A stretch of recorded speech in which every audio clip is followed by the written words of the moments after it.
wala naman palang problema kung ganon. Basta, wag lang sila magpapasaway dito sa baryo natin, ha? Alam mo na, ayaw natin lahat na kaguluhan dito. Ay, siyempre naman ho, Aling Tasing. Baka pati ko mapahamak eh. Wala na akong pakialam. Basta mapatay ko lang ang pumatay sa nanay namin. Kaya, pakiusap, gawin nyo na ang mga abit. Sa tingin nyo ba hindi ko pa alam kung paano yang kontrahin? Ngayon, ako naman, umanda na kayong lahat na mamatay.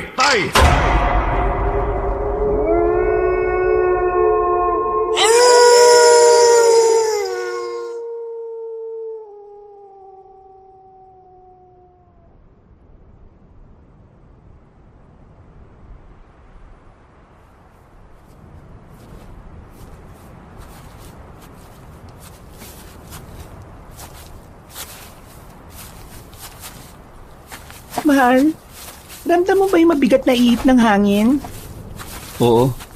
Simula nung pumasok kayo sa masukal na parte nitong gubat, ramdam na ramdam ko na. Mas lalo ngang bumibigat habang tumatagal eh. Ang akala ko, ako lang ang nakakaramdam. Hindi ko nga rin pinapansin nung una eh. Akala ko rin ako lang ang nakakaramdam. Mabuti pala't sinabi ko sa'yo. Mahal, maging alerto lang tayo ha. At wag muna tayong lumayo sa isa't isa. Sige, mahal ko. Nasa masukal na parte ng gubat ang mag-asawang Abet at Betcha.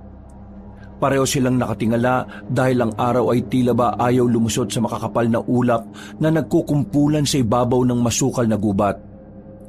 Ang mga sanga na matatandang puno ay nagsasalubong sa ere.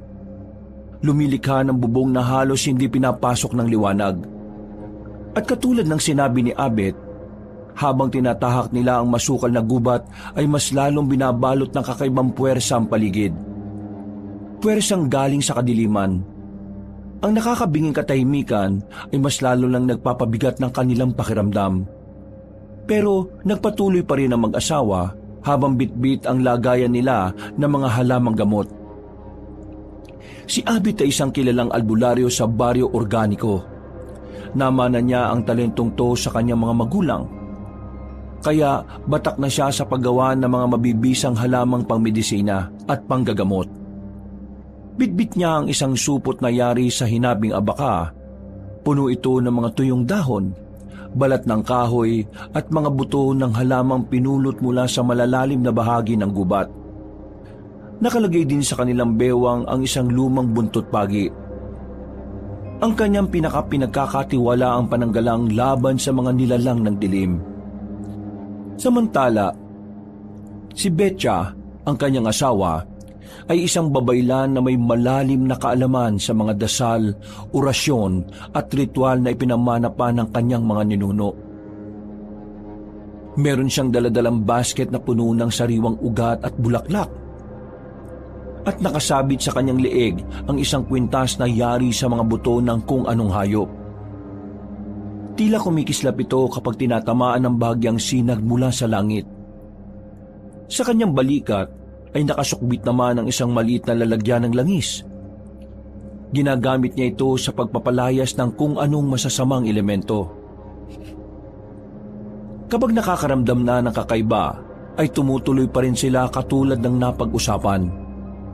Tahimik silang naglalakad sa gitna ng matataas na talahib.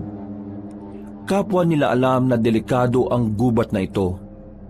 Ngunit kailangan nilang magtungo dito sapagkat dito lang matatagpuan ang mga halaman na mahalagang sangkap para sa kanilang panggagamot.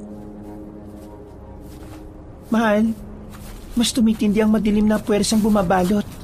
Parang may naglalaro rito sa gubat. Oo nga, nararamdaman ko. Mag-ingat ka at mas maging alerto ha. Nakakaramdam ako ng panlalamig ng paligid at ang banayad na kilabot ay gumagapang mula bato ko pababa rito sa gulugod. Kapansin-pansin din yung pananahimik ng mga ibon.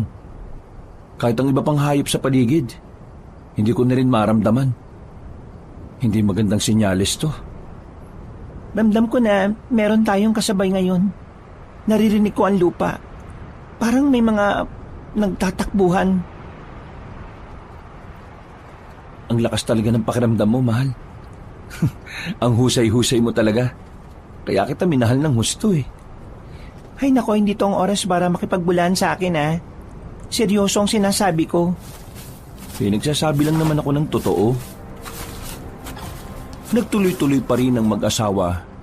Bagaman mas mabagal na ang kanilang mga hakbang, makalipas ang ilang sandali, narinig nila ang mahihinang yabag ng tao mula sa hindi kalayuan. Mabilis ito, padabog at tila ba merong tinatakasan. Dumadagundong ito sa pagitan ng mga puno habang palapit ng palapit. Kaya nagkatinginan silang dalawa. Naririnig ko na yung sinasabi mong mga yapak ng tao. Malapit na sila, mahal. Hinugot agad ni Abet ang buntot pagi mula sa pagkakasuksok at hinawakan ito ng maigpit. Si Betcha naman ay kumapasa sisidlang ng langis at tinanda ang isa niyang orasyon. At mula sa makakapal na damo ay biglang sumulpot ang dalawang binatilyong magkasing tangkad. Pero ang isa ay matipunong moreno at ang isa naman ay maputing chubby. Pareho silang pawisan, hingal na hingal, at ang kanilang mga mata ay namumugto sa takot. Ang morenong binata ay si Raha at ang maputing binata naman ay si Suliman. Sila ay kambal na merong tinatakbuhan kung ano. Aaksyon na sana ang mag-asawa para puntiryahin ang kambal pero dali-daling sumenya si Raha habang takot na takot pa rin ang mukha. Wag po! Wala kaming masamang balak! Hindi na niya natapos ang pagsasalita dahil natalisod na siya sa isang matabang ugat at tatumba sa harap mismo ni na Abet at Betcha. Takang-taka ang mag-asawa habang nakatingin sa binatang nadapa. Si Suliman naman ay bahagyang umalalay sa kapatid habang nanginginig ang mga kamay sa takot. Nang mapansin niyo na mag-asawa, ay nagmamadaling lumapit si Betcha sa kainalalayan si Raha sa pagtayo. Bakit? Anong nangyari? Bakit kayo tumatakbo? Meron ba kayong tinatakasan? Meron o. Sino? Ngunit bago pa makasagot ang kambal, isang kakaibang alingas-ngasang pumunit sa katahimikan ng gubat. Isang mababang ungol na tila nagmumula sa maraming lalamunan. May kasamang amoy na masangsang na parang pinaghalong bulok na karne at tuyong dugo. Alam na ni Abit ang tungkol sa amoy na yon dahil maraming beses na siyang nakasagupa ng ganitong klaseng nilalang. Dali-dali niyang tinapik ang asawa at seryosong pinagmasdan. Tila ba nag-usap ang kanilang mga mata. May mga kampo ng kadiliman sa paligid. Base sa nakakasukang amoy. Mga aswang sila. Marami sila, mahal. Kung ganon, aswang ang tinatakasan nitong mga binata? Malamang, Betcha. Mahal, ihanda mo mga panaboy mo. At kayong dalawa, magtago kayo sa likuran namin. Pagtango ni Raha at Suliman, ay muling umalingaw-ngaw ang mga ingay ng aswang sa iba't ibang dako. At sa gilid ng kanilang mga paningin ay tila sumilip ang mga anino. Mula sa madilim na parte ng kagubatan sa kanilang harapan ay lumitaw ang tatlong aswang. Ang kanilang mga mata ay kumislap na parang naninilaw. Ang mga kuko ay mahahabat matutulis at ang mga balat ay parang isang uri ng hayop na makaliskis.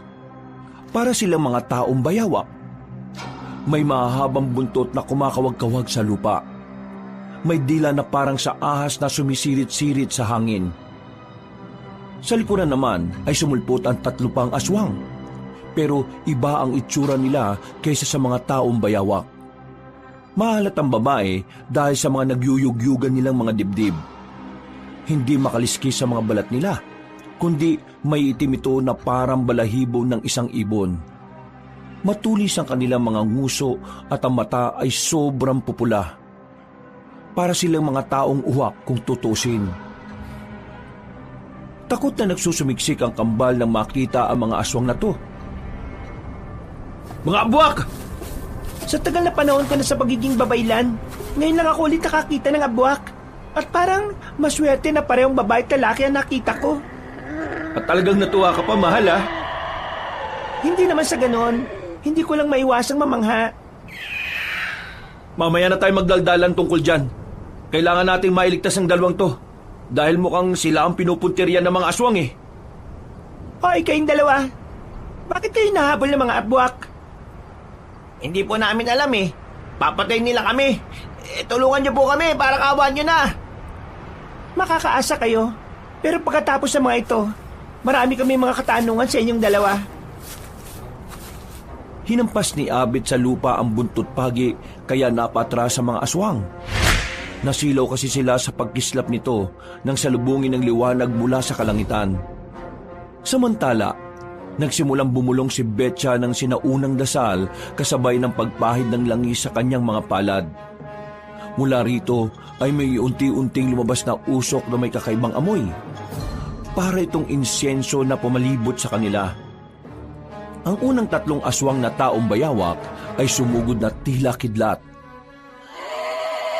Naglalabas ito ng kakaibang ingay na nakakatakot at nakakabingi. Kaya napatakip ng tenga ang kambal habang takot na takot. Ilang saglit pa ay biglang tumalon ang mga nasabing aswang at inatake rin sila. Naglalaway ang mga nguso ng mga ito at umaalingaw-ngaw ang malahalimaw na ungol. Umaatake na kayo ng mga inosenteng taong walang kalaban-laban. Hindi kayo makakaisa sa amin. Itinaas ni Abit ang buntot pagi at sinalubong ang atake. Tila nagliyab ang hangin na magsalpukan sila. At halos mabuwal si Abit sa bigat ng kalaban. Ngunit sa kanyang mga bisig ay naroon ang lakas ng taong sanay na sa laban ng higit pa sa ordinaryong tao. Nabuwal niya ang unang abwak na sumalakay. Kitang-kita nila ng tamaan nito ng buntot pagi ay kaagad na nag-apoy ang katawan. Namangha ang kambal sa kanilang nakita pero halata pa rin ang takot sa kanilang mga muka. Si Betcha naman ay itinaas ang kanyang kamay at mula sa kanyang palad ay kumalat ang liwanag na tila apoy. Nang lumapit ang isa sa babaeng abwak, tumili ito ng matinis ngunit agad na napatras ng tamaan ng kakaibang usok. Ang kaninang tahimik na gubat ay nagsimulang mag-ingay dahil sa kanila. Galit na napatras sa mga lalaki at babaeng abwak. Habang pinagmamasdan ng isa nilang kasama na unti-unting natutupok ng apoy matapos hagupitin ni Abit ng buntot pagi. Sige, sino bang susugod? Sino bang gusto mabos sa inyo? Ano, lapit na! Mga abwak! Mahal, wag mo silang buyuin. Baka magtawag pa ang mga yan eh. At imbis na makalis na tayo, baka madihado pa tayo sa huli. Huwag ka mag-alala, mahal. Isa sa mga likas na ugali ng mga abwak ay ang paglusob at pagtakbo. Alin lang yan sa dalawa. Kung susugod sila hanggang kamatayan o kung tatakbo para mabuhay sila. Ilang beses na rin ako nakasagupa ng mga katulad nila nung binata pa lang ako eh. Kaya natutunan ko na rin ng mga pag-uugali nila. Matagal na panahon na yun, mahal. Posibleng magbago na ang takbo ng sistema nila. Katulad din ng pagbabago ng takbo ng mga normal na tao. Huwag na natin pagtalunan pa ang tungkol dyan. Dahil baka mamaya imbis na sila ang kalabanin natin, tayo pang maglaban sa huli. Kawawa naman itong mga kasama natin mga binatilyo. Nagsusumiksik na nga sila sa atin ng husto. Puro ka rin talaga kalokohan, mahal.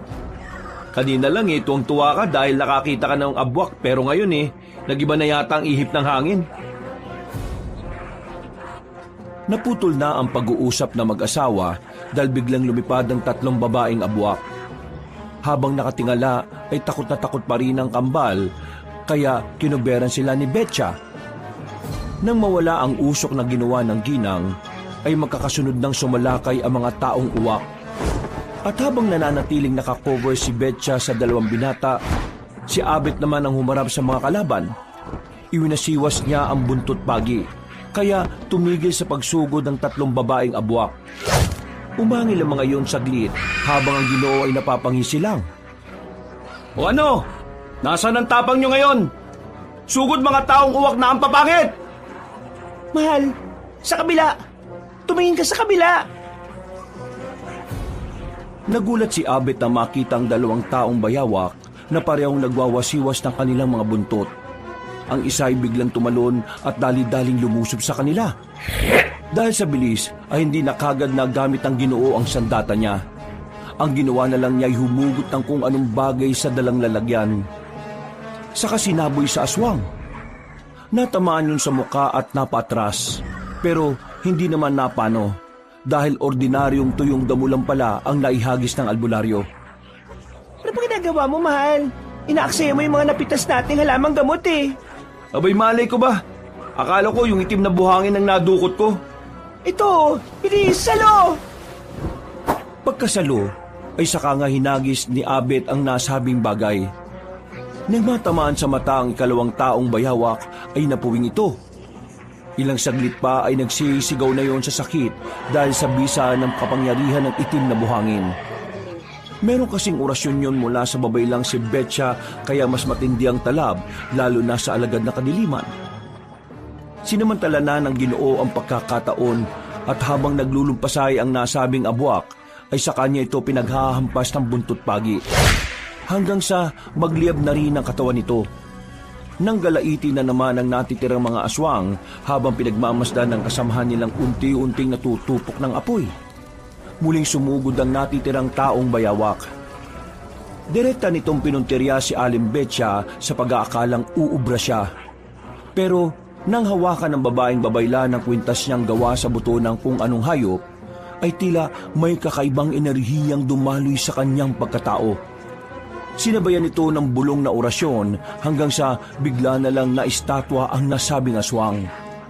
Kagad bumaling ang ginang sa asawa. Mahal, ayun na! Sige! Walang pag-aalinlangang hinigupit ng albularyo ang hindi makagalaw na aswang.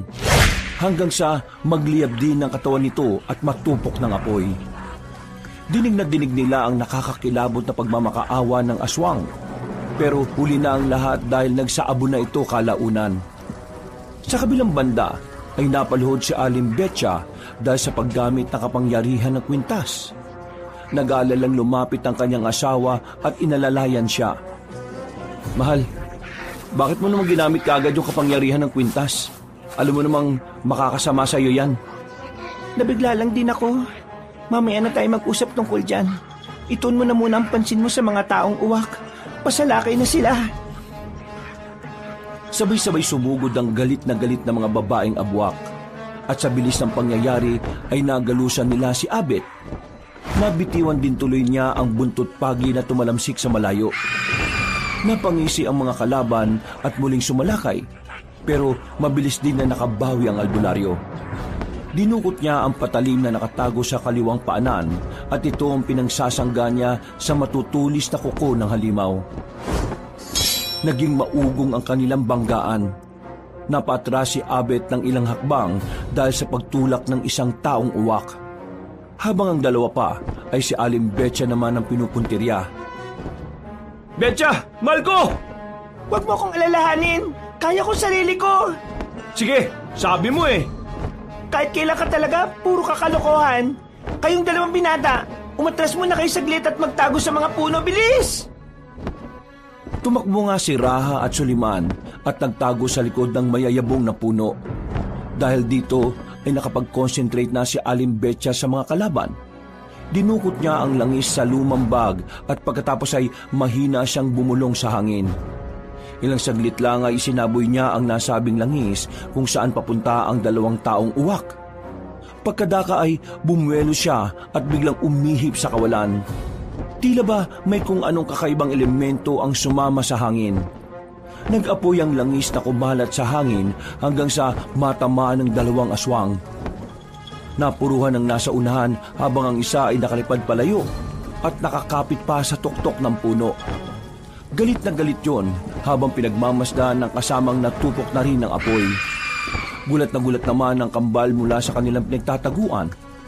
Kasunod noon ang pagbagsak at pag-apoy din ng aswang na kinakalaban ni Mang Abet. Mas lalong naggalit ang natitirang aswang kaya nagpakawala ito ng isang matinis na sigaw. Dahilan para mapatakip sila ng mga tenga. Ano? Sige, mag-isa ka lang aswang. Susugod ka pa ha? Sige, subukan mo nang sumunod ka sa mga kasamahan mo. Mahal, huwag mo nang buyuin ang isang yan. Pero, Hindi na siya dapat makatakas pa. Dahil baka magtawag pa yan ng iba eh. Akong bahala, mahal. Kung yung 5 nga ay napatumba natin, yan pa kayang nag-iisa na lang. Maswerte lang sila dahil kanina, naunahan nila ako. Teka, kukunin ko lang yung buntot pagi ko. Habang abala ang mag-asawa sa pag-uusap, ay hindi nila namalaya ng kambal na pasipat-sipat sa nasabing aswang. Tila may pinag-uusapan din ng dalawa na sila lang ang nakakaunawa. Maya-maya, tumingala si Soliman at nagulat na lang ang binatang Chubby dahil wala nang aswang sa pwesto nito. Iginala nila ang tingin pero hindi nila nakita kung nasaan yun. Hanggang sa may bigla na lang bumulusok mula sa ibabaw nilang magkapatid. Nang mapalingon sina Abet at Betcha sa kambal, ay nakita nilang tila tatangin na ang isa sa kambal, kaya nagmadali sila. Tulong po! Tulungan niyo kami! Nandito yung abwak! Ale, Mama! Tulungan niyo po kami! Dadagitin nila yung kambal ko! Si Suliman! Tulungan niyo po! Mabilis na pumihit si Abet at sa isang galaw ng kanyang buntot tali ay bumulusok yon sa natitirang abwak. Pero dahil sa mga matatayog na puno ay hindi natamaan ng nasabing aswang. Nakaiwas ito at ang kagandahan lang ay hindi nadagit ang kahit isa kay Raha o Sulaiman. Dali-dali namang nilapitan ni Aling Betcha ang kambal para proteksyonan, habang ang asawa niya ay patuloy na nakikipagtagisan ng lakas sa aswang. Galit na galit nitong hinarap si Abet hanggang sa makarinig na sila ng iba pang tunog na nanggagaling sa hindi kalayuan. Mahal, meron pa mga paparating na aswang. Madali mo na yan at para makalis na tayo rito. Sige na, mauna na kayo. Pero paano ka? Wala ka bang tiwala sa husay ng asawa mong albularyo? Sus, dumali ka na naman. Siguraduhin mo lang na makakabalik ka ng ligtas ha. Malilintikan ka sa akin. Kapag nakabalik ako, dapat maglabing-labing tayo ha. He, mais ka nga. Nakakaya ka. May mga kasama tayong iba dito oh.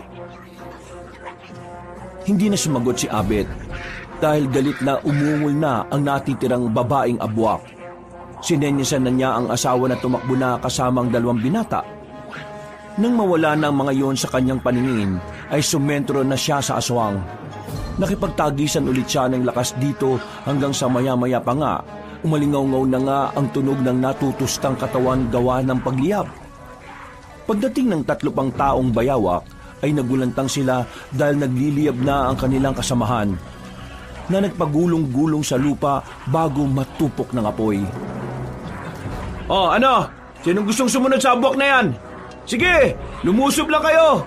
Namiss ko ang pakikipaglaban ng ganito eh. Tila napiko ng 3 bagong dating, kaya sabay-sabay itong nagpakawala ng nakakatakot na ungol. Dahil sa tunog na yun, ay nagliparan ng mga ibon sa paligid na tila nabulahaw. Dito lang din tuloy napansin ni Ginoong Abet na palubog na pala ang araw dahil unti-unti nang nababalot ng dilim ang paligid. Habang nakahanda ang kanyang buntot pagi, ay pasimple siyang tumingin sa lagayan. Sinisipat niya kung may magagamit siyang sandata para sabay-sabay nang mapabagsak ang mga aswang nakaharap. Kailangan ko na itong madaliin. Nakakaramdam na rin ako ng pagod. Tulong! May mga aswang pa rito! Naloko na. May humahabol na rin sa kanila. Kailangan ko na talaga magmadali. Muling isinaboy ni Mang Abet ang itim na asin sa 3 abwak. Pagkatapos ay tinakbuhan na niya ang mga yon para matulungan ng asawa at ang kambal. Subalit may isang abwak na lumundag sa kanya. Mabuti na lang ay naundayan niya kagad to ng buntot pagi. Tumama ito sa hita ng halimaw at narinig niya ang paglagitik kasunod ng pagkasunog ng bahaging yon. Ngunit sa kabila nito, ang abwak ay hindi agad sumuko. Sa halip, sinunggaban nito ang braso ni Abet gamit ang matatalim na kuko.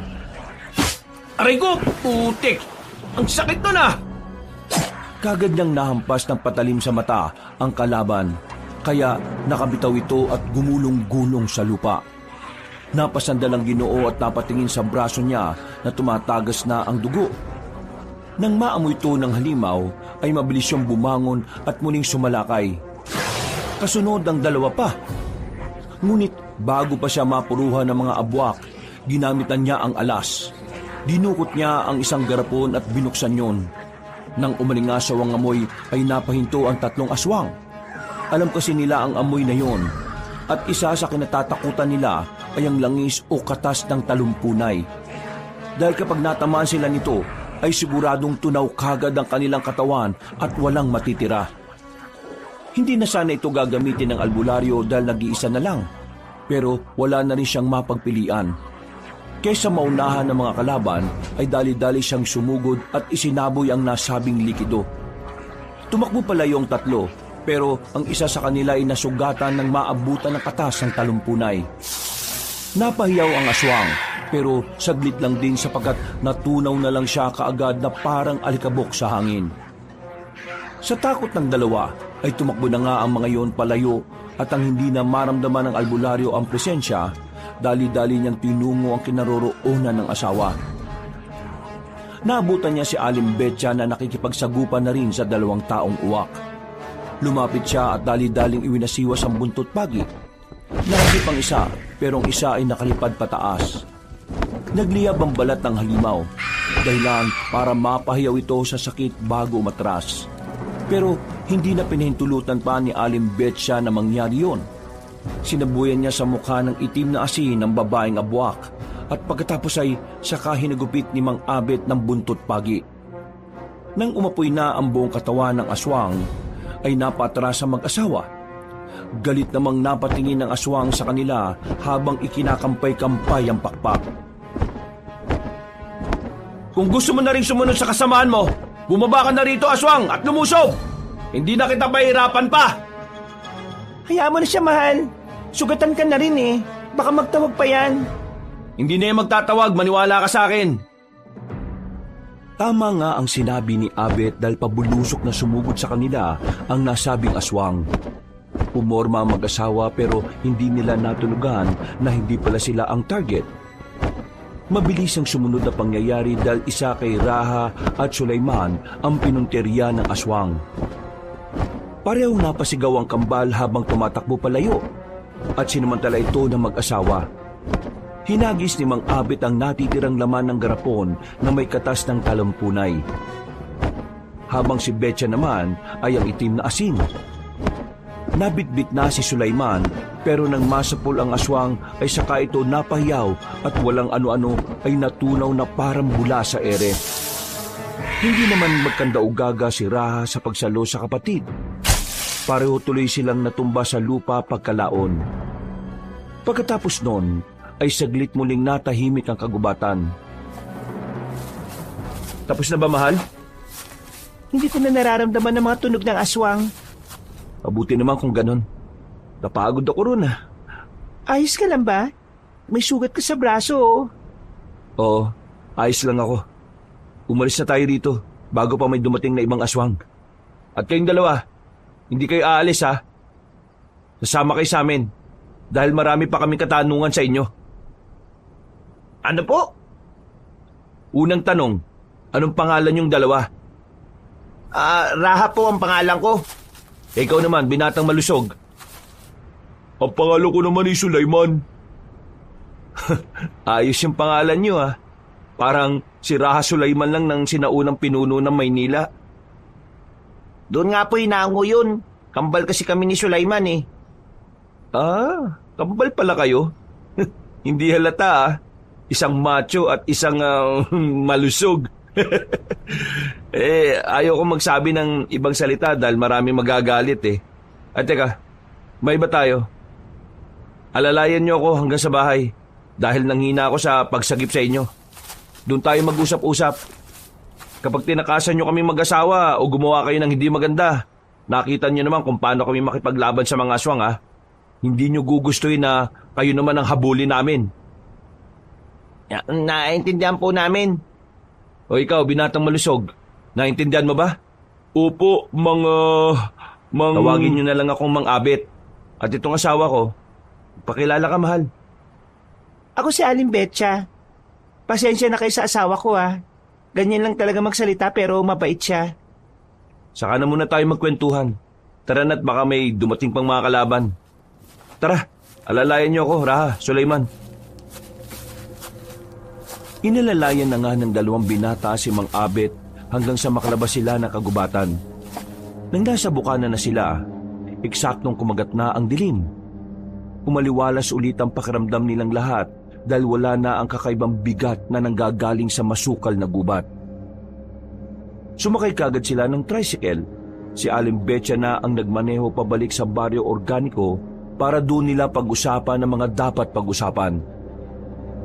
At sa paglisan nila sa lugar na yon, tila isang panganib pala ang naghihintay sa kanila. Walang kamalayan na mag-asawa na sa pagtanggap nila sa kambal ay isang matinding kaguluhan ang naghihintay. Makalipas ang ilang minuto ay nakarating na sila sa baryo. Sinalubong sila ng katahimikan at kapayapaan kaya tila tuwang-tuwa ang kambal. Dahil parang ngayon lang sila nakaranas ng ganitong kaaliwalas na lugar. Nang mapadaan sila sa malaking tindahan ni Aling Tasing, ay taas kilay na nakatingin na kagad sa kanila ang nasabing ginang. Kausap noon ng mga kapwa tsismosang sina Aloha, Abuela at Buenas. Kilala ang nasabing ginang sa baryo hindi lang dahil sa pagiging may kaya nito sa buhay. Matalas kasi kung makapagsalita ang ginang at sadyang matapobre. Mahilig siyang magkalat ng mga chismis na hindi naman talaga totoo at kung ano-ano pang bagay na nakasisira ng reputasyon.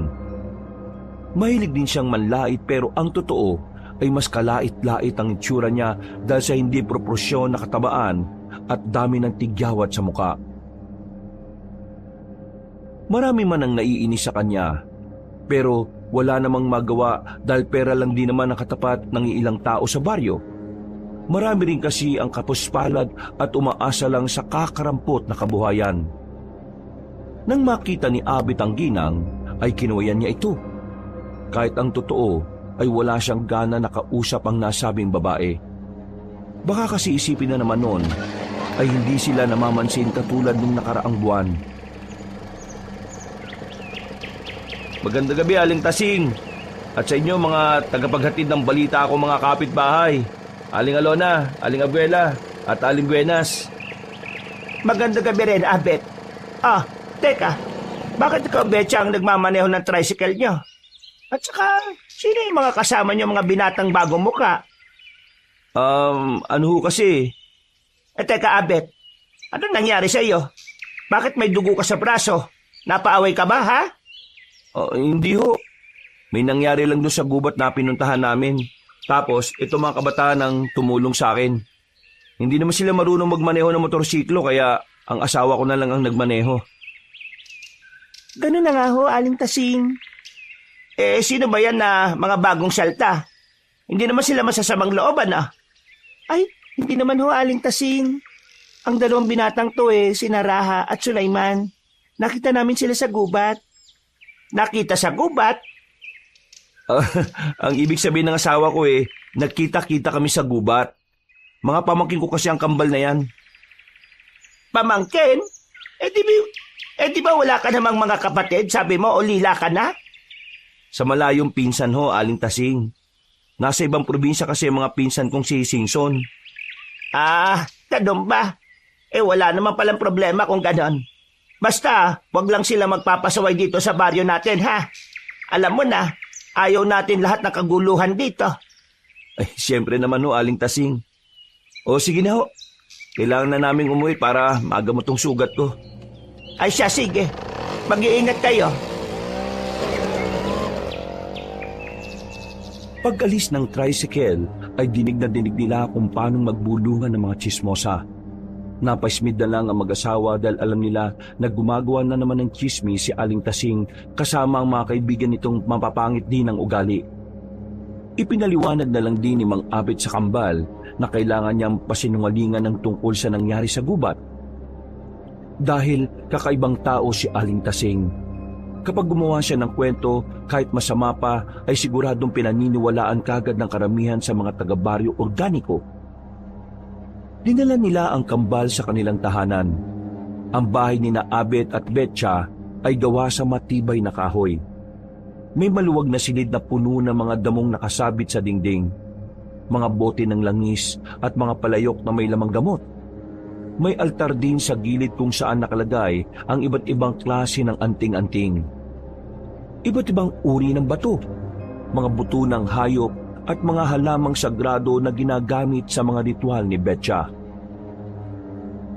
Agad dinanda ng ginang ang mainit na sabaw mula sa luya at tanglad para sa kambal. Si Abit naman ay nilinis ang sugat niya sa pamamagitan ng pinaglagaan ng dahon ng bayabas at bulak na nakababad sa langis. Magpahinga na muna kayo mga iho. At huwag kayong mag-alala dahil ligtas na kayo dito sa bahay namin. May pangontra kami laban sa mga masasamang elemento katulad ng mga engkanto o aswang. Nagkatinginan ng magkapatid habang inaabot ang tasa ng mainit na maiinom. Napansin niyo ni Mang Abet kaya punot noon niyang pinagmasdan ng kambal. Hindi naman siguro kayo mga aswang ano? Dahil kung aswang kayo, sigurado mapapasok kayo pagpasok niyo pa lang dito sa bahay namin. At kung mahinang klase kayo ng aswang, siguradong kanina pa kayo natupok ng apoy. Katulad na nakita niyo nangyari sa mga abwak dun sa gubat. Ikaw naman, mahal. Huwag mo naman takutin yung kambal. Sobra-sobra na yung nangyari sa kanila kanina eh. Mahal, sila pa talagang inaalala mo ng husto ah. Ako kaya yung nasugatan dito. Tingnan mo nga oh, ako pa ang gumagamot sa sarili kong sugat eh. Para ka naman bata dyan. Mahiya ka nga sa mga kaharap natin oh. 40 anyos ka na, Abet. Basta mamaya ah. Kailangan ko ng alam mo na. Tumigil ka nga muna dyan. Baka hindi kita pagbigyan kung di ka mananahimik. Uy, ito na nga. Mananahimik na nga. Ititikom ko na ang bibig ko. Habang hinihintay na maluto ang kanilang hapunan, ay nakatipon na nga muna sila sa sala ng bahay. Dito nila tinalakay ang mga dapat malaman sa kambal. Nahihiwagaan din kasi talaga ang mag-asawa sa biglang pagsulpot ng magkapatid. Ano bang ginagawa niyo sa gubat na yon? Alam niyo bang mapanganib sa parting yon ng kagubatan, ha? Napadpad lang po kami ron. Kasama ng nanay namin. Napadpad? Paanong napadpad? Ano po, nagbabiyahe kami. Tapos, may humarang po sa amin na mga abwak. Pinatakbo kami ng inay bini namin. Hindi na po namin siya nakita dahil pinatay na siya ng dambuhalang abwak. Ano? Dambuhalang abwak? Opo, mas doble ang laki niya kaysa sa ordinaryong taong bayawak. Siya yung pinuno ng mga abwak na yun. Paano nyo nasiguro na siya ang pinuno ng mga abwak? Narinig po namin na nag-uutos siya eh. Pasensya na po dahil sa sobrang takot namin ni Sulaiman. Hindi na rin namin maintindihan yung mga nangyayari. Mabuti na lang po talaga. Tinulungan nyo kami. Kaya maraming salamat po ah. Utang namin sa inyo ang buhay namin. Walang anuman yon, Rahan, Sulaiman. Kung wala pa kayo mapupuntahan sa ngayon, o habang inaayos nyo mga dapat ayusin pabalik sa kung saan kayo galing, pwede naman kayo manatili rito kahit na ilang araw lang. Mahal, parang hindi pa ako pumapayag ah. Kapag hindi ka pumayag, hindi din ako papayag na mag-ano tayo. Ano, hindi ka papayag? Ay, syempre payag. Basta mamaya ah, para mawala naman yung sakit ng katawan ko. Matagal-tagal na rin tayong hindi nakakapag-ano eh. Oo na. Teka, mabalik tayo sa inyo. Raha, Sulaiman. May sasabihin lang ako ah. Kung plano niyong ipahanap sa mga kinauukulan ng nanay niyo, uunahan ko na kayo. Iniiwasan ng mga tao ang kagubatang yon. Kahit mga sundalo o rebelde rito sa probinsya hindi nagpupunta ron. Ang mga katulad lang namin ng asawa ko ang naglalakas ng loob na pumasok sa mapanganib na lugar na yon dahil kaya namin protektahan ang sarili namin. Ang mga ordinaryong tao, hindi uubra sa ganong lugar na balot sa kadiliman. Kaya kung sinasabi niyong nabiktima na ang nanay niyo ng dambuhala o pinunong abwak, ikinalulungkot kong sabihin na huwag na kayong umasa na makikita niyo pa ang bangkay niya. Naintindihan naman po namin. Para gumaan-gaan ang loob ng dalawang binata, ay niyakap sila ni Aling Betcha. Si Mang Abet naman, habang pinagmamasdan ng kambal, ay tila nakakaramdam ng kakaibang kutob. Para kasing may mali o may iba sa mga ikinukwento ng magkapatid. Napakibit-balikat na lang siya habang tila kinakausap ang sarili. Hindi sila nagsasabi ng totoo. May hindi sila sinasabi sa amin. Nakikita ko sa mga kilos nila na meron silang tinatapong sikreto sa amin ng asawa ko eh. Kaya hindi dapat kami magpakampante habang nandito ang dalawang binatang ito. Naantala lang sila pare-pareho nang marinig ang pagkulo ng nilulutong pagkain. Nagpunta na nga sila sa kusina at nagsalo-salo sa hapunan. Mabilis na lumipas ang oras. Nang sumapit na ang kalaliman ng gabi, habang natutulog ang kambal, ay magkatabi namang nakaupo sina Abet at Betcha sa gilid ng kanilang bintana sa sala. Malinaw ang sikat ng buwan kahit kalahati lang ito. Kaya kitang-kita nila ang isa't isa kahit nakapatay ang ilaw. Parang kanina pa may bumabagabag sa iyo, mahal. Tungkol ba to sa kambal? Oo, hindi ako kumbinsido sa mga sinabi nila kanina eh.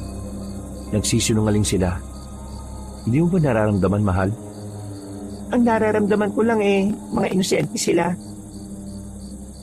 Sigurado akong hindi sila mga ordinaryong mga bata. Dahil wala pang ordinaryong tao ang nakakapasok at nakakalabas sa gubat na yun eh. Nakalabas sila sa tulong natin. Kung wala tayo ron, sigurado pinagpepiestahan na sila ng mga aswang katulad ng ginawa sa nanay nila. Ewan ko, basta, hindi pa rin ako ganun kakumbinsido, mahal.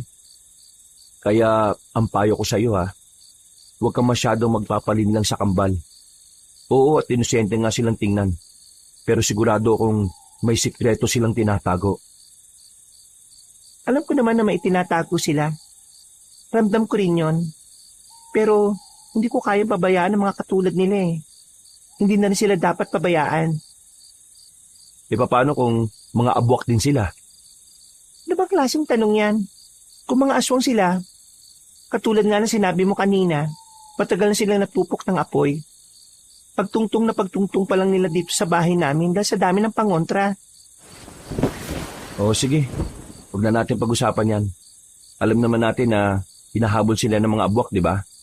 Kung mananatili sila rito, baka madamay tayo sa kanila. Pati ang buong baryo. Baka sabihin pa ni Aling Tasing na nagkupkup tayo ng mga taong hinahabol pala ng aswang. Mahal, kung paalisin natin sila, tsak na mamamatay sila dahil sigurado kung hahabulin sila ng mga abwak. Alam mo naman na hindi sila titigilan ng mga yun, di ba? Alam mo rin naman na kung kukupkupin natin ang kambal, posibleng tayo ang madamay pati ang baryo. Pero Abet, hindi ba't bilang albularyo at babaylan, tungkulin nating tumulong sa mga nangangailangan, ano man ang kapalit? Hindi na nakasagot si Abet. Napabuntong hininga na lamang siya dahil alam niyang tama ang asawa.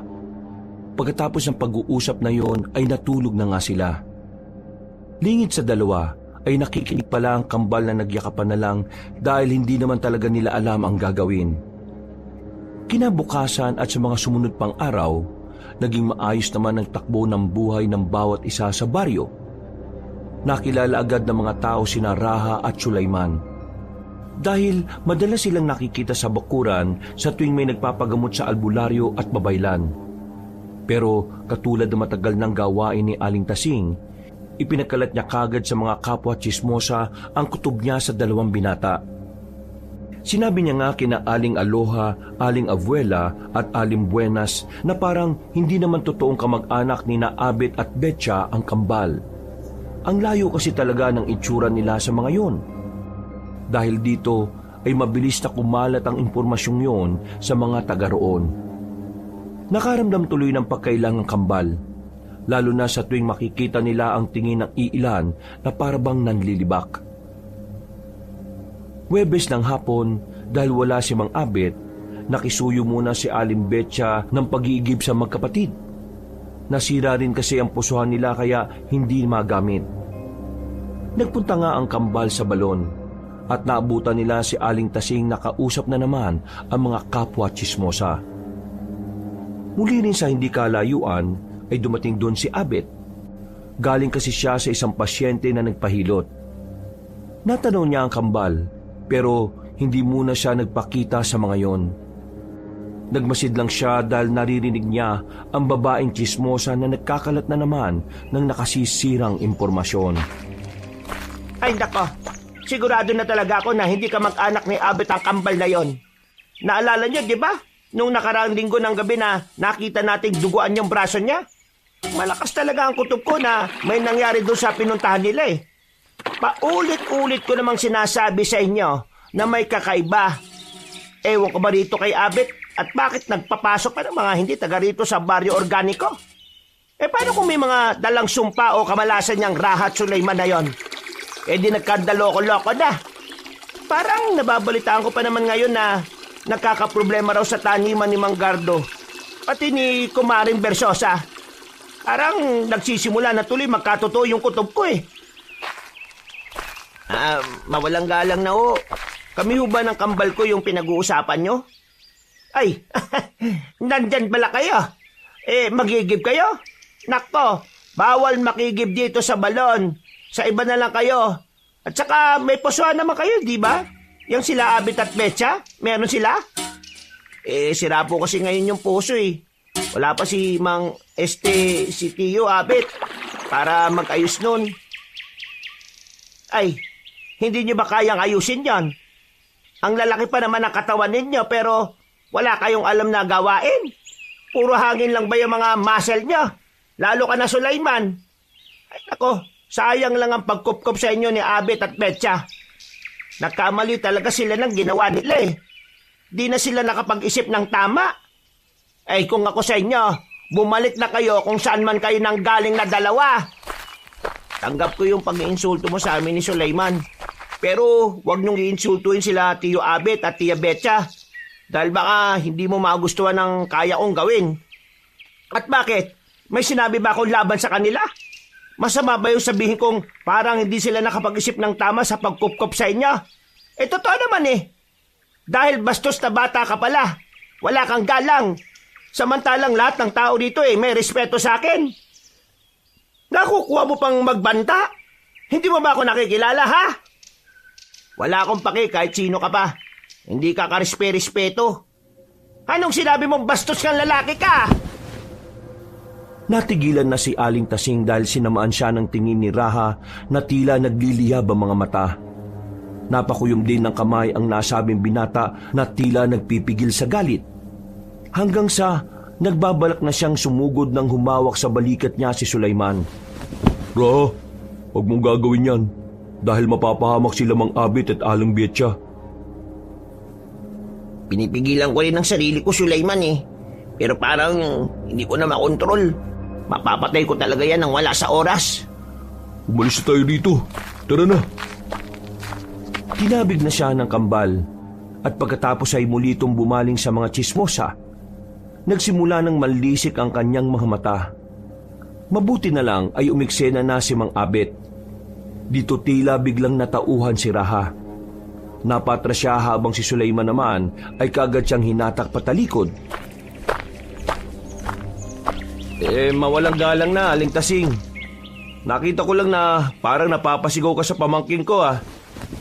Sino ba namang hindi tataas ang boses? Yung pamangkin mo, walang galang. Hindi ba niya ako nakikilala kung sino ako sa baryong ito? Sana pagsabihan mo yung bastos na yan ha. Pagpasensyahan nyo na ho sana yung inasal ng pamangkin ko. Namatayan kasi sila ng nanay. Kaya medyo, alam nyo na ho, nagdaramdam pa sa ngayon. Alam ko naman na higit sa lahat, ikaw ang pinakamaunawaing tao dito sa baryo natin. Mabuti at alam mo. Sige na, pagbibigyan ko yung Raha na yan. Pero ayaw ko nang maulit to ha. Dahil may kalalagyan sa akin ng mga bastos. Walang ganyan dito sa baryo kaya patinuin mo yan. Makakaasa ho kayo. O paano? Mayunan namin kayo at pasensya na ulit. Paglayo nilang tatlo, ay wala nang nagsalita hanggang sa makauwi na sila. Pagpasok ni Mang Abet at Sulaiman sa loob ng bahay ay natigilan si Raha. Natatakot kasi siyang pumasok dahil baka may kung anong mangyari sa kanya. Oh, bakit? May problema ba? Wala po. Dito na po muna ako sa kubo. Magpapalamig lang po muna ako. Pasensya na po ulit sa inaasal ko Nako, huwag mong alalahanin yun. Marami talagang galit sa taong yun dito sa baryo. Akala mo kung sino siyang santa-santa pero masama rin naman ang ugali. Siguro nga kung nakita ka ng mga ibang mga taga rito kung paano mo siya sinagot-sagot, matutuwa pa yung mga yun sa'yo Abet, ano yan? Mukhang may nangyari sa balon Ikaw talaga mahal Imbis na pagsabihan mo inuudyukan mo pa itong mga kabataan. Natatawa lang ako sa nangyari. Hindi ka maniniwala. Nang ikwento nga ni Mang Abet sa asawa ang ginawang pananagot ni Raha kay Aling Tasing, ay tawa rin ng tawa ang ginang. Ang binatang maskulado lang kasi ang nakagawa ng ganon sa nasabing babae. Pero pinag-inat na nila ang kambal dahil siguradong mapagdidiskitahan sila ng masamang ugaling babaeng yon, lalo na si Raha. Hindi na lang din muna ikinwento ni Mang Abet ang nasaksihan niya kanina. Hindi pa rin kasi siya sigurado kung tama ba ang nakita o hindi. Kailangan niya pa ng sapat na ebidensya para mapatunayan kung totoo nga bang aswang din si Raha at Sulaiman. Pasado 12:00 ng hating gabi, habang mahimbing ang tulog ng mga taga-baryo, nagising si Aling Betcha sa kakaibang ingay. Isang mahinang kaluskos mula sa labas ng bakuran ang narinig niya. Kasunod ng tila huni ng kung anong hayop. Napabalikwas siya ng bangon at kaagad niyang tinapik si Abet na humihilik-hilik pa. Uy, Abet, bumangon ka dyan. Ha? Ano ba yun, mahal?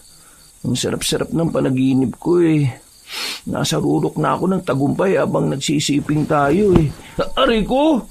Bakit mo naman pinatukan? Pakinggan mo yung mga ingay sa labas. Ha? Ano bang ingay yun? Yung tunog ng lalaking abwak, yung taong bayawak, parehong-pareho, di ba? Ha? Aba, oo nga no. Sabay na napabangon na mag-asawa at sumilip sa kanilang bintana. Pinakinggan nila mabuti ang tunog na unti-unting lumalayo. Nang tuluyan na itong mawala, ay saka sila nagkatinginan. Sa tingin mo, hinahanap na nga ng mga abwak ang kambal? Mabuti na lang at nakalayo na yung tunog. Ibig sabihin, wala na sila. Nakalimutan mo ba, mahal? Kapag malapit ang tunog, ibig sabihin nasa malayo sila. Kapag naman malayo, ibig sabihin nasa malapit. Diyos ko po, sila Raha at Sulaiman. Dali-dali silang lumabas ng kwarto at tinungo ang tinutulugan ng dalawa. Alam naman nila na ligtas laban sa aswang ang kanilang bahay, pero gusto pa rin nilang makasiguro. Pagsilip nila sa silid ng kambal, ay ganun na lang ang gulat nila dahil wala si Raha. Ginising nila at tinanong si Sulaiman na wala ring alam. Tulog na tulog kasi ang malusog na binata. Dahil dito, ay lumabas na si Mang Abet at natigilan na siya nang makita nga si Raha na nakatambay sa kubo. Hindi siya sigurado sa nakita dahil madilim, pero may naaninag siyang sinag na parang kaliskis at mga naninilaw na mga mata. Oh, anong ginagawa mo dyan, Raha? Delikado at may narinig akong abwak na humuhuni. Ako lang po yun. Ha? Nanlaki ang mga mata ng Ginoo nang lumantad sa liwanag si Raha. Nakita niya ang naninilaw nito mga mata at ang ilang bahagi ng katawan na may kaliskis ng isang bayawak. Pero unti-unti nang bumalik sa normal na anyo ang binata. Makalipas ang ilang oras, pasado 2:00 na madaling araw, nakatipon sila sa kubo at dito na nga ipinaliwanag ng kambalang totoo. Na hindi rin sila ordinaryong tao dahil sila ay may lahing abwak. Ang nanay bini nila ay normal na tao na dinakip ni Lakan, na siyang pinuno ng mga abwak. Namuhay ang kambal sa kuta ng mga aswang at ngayon, 21 nilang kaarawan, ay kailangan nilang maging ganap na abwak. Papainumin na sana sila ng sariwang dugo at sariwang karne ng tao, subalit hindi pumayag ang ina ng magkapatid.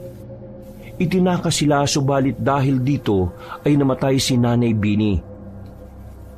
Ito na rin yung parte kung saan ay nakakawala ang kambal at nakita nila sa gubat ang mag-asawa. Nang malaman ni Namang Abet at Aling Betcha ang tunay na kwento, ay nag-alala silang pareho para sa dalawa. Kung ganun totoo pala nakita ko kagabi. Kamuntikan ka nang magpalit ng anyo sa harapan ni Aling Tasing Pero nakakapagtaka lang dahil parang hindi kayo tinatabla ng pangontra sa loob ng bahay namin. Posibleng dahil inosente talaga sila.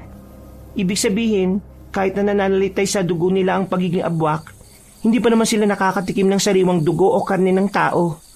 Dalisay pa rin ang kanilang katawan kaya hindi umiepekto ang pangontra sa bahay natin. Kaya pala. Ang galing mo ron, Mahal. Raha, Sulaiman, pwede kayong manatili rito sa amin. Pero ipangako nyo na hindi na gagawin yung nangyari doon sa balon, Mahirap na kapag nalaman ni Aling Tasing at mga kapanalig niyang tsismosa ang tungkol sa inyo. Mahirapan na kaming maprotektahan kayo laban sa mga abwak na naghahanap sa inyo. Tama ang asawa ko. Sige na, magpahinga na tayong lahat. Salamat sa pagsasabi niyo sa amin ng totoo. Ngayon ramdam ko na ang kapanatagan dahil alam kong wala na kayong itinatago sa amin. Dahil sa sinabing yon ng albularyo ay maluha-luha tuloy ang kambal. Maliban kasi sa namatay nilang nanay, sa buong buhay nila ay ngayon lang sila nakaramdam ng ganoong pagtanggap. Kahit kasi ang sariling ama na sila Kan ay hindi sila itinuring na anak hanggang sa hindi sila nagiging ganap na abwak. Nilapitan sila ni Aling Betcha at niyakap ng mahigpit hanggang sa guminhawa ang kanilang pakiramdam. Pagkatapos nito ay pumasok na sila sa loob ng bahay at nagpahinga. Kinabukasan at sa mga sumunod na araw ay mas naging maayos at magaan ang samahan nila sa bahay. Hindi na rin muna naglalalabas ang dalawang binata upang maiwasan silang mapagdiskitahan ni Aling Tasing at mga kasamahan nitong tsismosa. Tumutulong lang sila sa mga bungang kahoy na tanim ng mag-asawa na nasa likod ng bahay. Subalit kahit anong paglayo sa gulo ay sadyang nangungulit ang tadhana. Biyernes ng hapon, habang abala ang lahat sa taniman, nagpunta ang mag-asawang Marco at Pieta kasama nila ang anak na may karamdaman. Pero ang mas nakakagulat ay naroon din si Aling Tasing. Malayong kamag-anak niya kasi si Marco at dahil gusto niya na namang gumawa ng ingay kaya nagdesisyon siyang sumama. Pagkatapos ng gamutan ay nagpasalamat ang mag-asawa pero hindi kagad sila umalis. Gusto pa kasi makipagkwentuhan ni Aling Tasing sa kanila. Nabalitaan niyo na ba yung nangyari sa Baryo Untag? Sinalakay daw sila ng mga aswang doon Meron daw kasi silang hinahanap ng mga tao. Oo, nabalitaan ko nga ho yun, Aling Tasing. Mabuti naman at nabalitaan niya yon. Kasi parang nakarating sa akin na yung hinahanap nila dalawang lalaki. Alam niyo yun?